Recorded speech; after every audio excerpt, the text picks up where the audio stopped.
Here we go. Doors closed, no talking. Doors closed, perfect. All right, here we go. In 5, 4, 3, 2. Welcome to Dallas, Texas, everybody, where we are wrapping up Real Women in Real Estate, our final trilogy. Today we have the Miss Lisa Moore in the house. Hey, Lisa. Hello. Aren't you local to Dallas? I am not. You are not. I was wrong. Where are you from? Salt Lake City. Utah. That's her way of asking a question. She knew. Kind of, but I see her around so much, I felt like she was local because I live here now. So, okay. So I want you to tell us about your chapter. Why did you choose this topic? So my chapter is finding your niche in real estate. And I'm one that growing up, you're always told to work on your weaknesses. And I feel like that was the worst advice you ever could have been given. And now I want to find my strengths and make those even better. And I want to work with partners and hire out the things that I'm not good at and what my weaknesses are.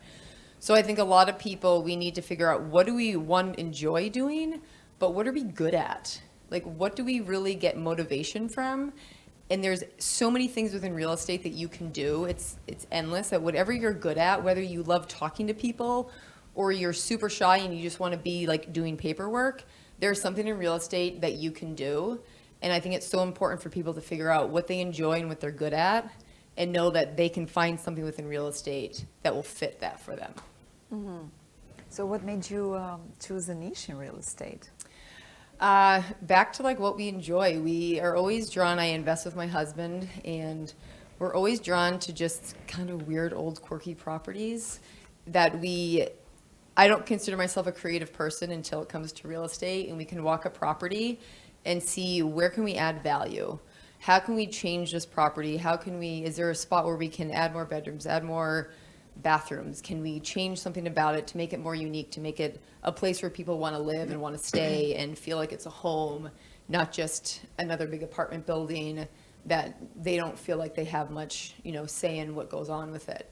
So we love that aspect of just finding a property, getting creative with it, and finding ways to just kind of make it unique and a little different and adding value to it.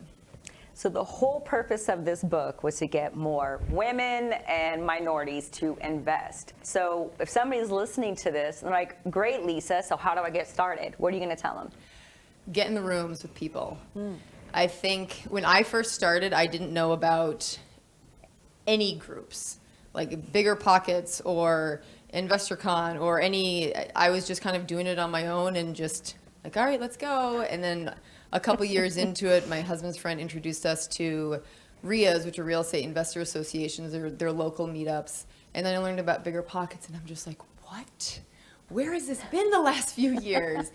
And when you get into the room with people and you get around people that are doing what you want to do, one, it's motivating, two, you learn, but that's where you're going to find the people that you're going to work with. I mean, it's because of those rooms that I'm sitting here with you ladies that it has just opened up so many opportunities and so many doors. And I think if you're just getting started and if you have no idea, just go and talk to people. You're not going to know what you want to do until you really start to talk to people. And, you might start in one avenue of real estate, but then as you start to get further into it, you're like, you know what? I actually really like something else, and I want to give this a try. So when you go and you meet people and find people that are doing all different things, and you really start to figure out what do you enjoy and networking with people, then you can narrow down. But it's the rooms that you're in that are going to build the relationships and going to help you connect with the people that are going to help you get to where you want to be. I love it. And I've met you for the first time yesterday, but when we are so connected through the process of this book, you see people and you're like, nice to see you again, because we just hang out so much on Zooms. And one of my observations about you with Sarah G is, I said, wow, I love some Lisa in my life, because she's like, and now we're gonna go to the pool, and now we're gonna go here. I'm like, gosh, she doesn't leave 1 second go by. That's admirable, and it shows a lot of respect for life. That's how I translated that. That was my take, my McGannon's take. So were you always like this? I'm curious. Yes, That's there's they all say the same thing. There's always like, I don't know. I want to get as much out of everything wherever I am, and I don't want to like feel like I'm wasting time or didn't do something. So I'm definitely a very like, let's go up in the morning and get things done.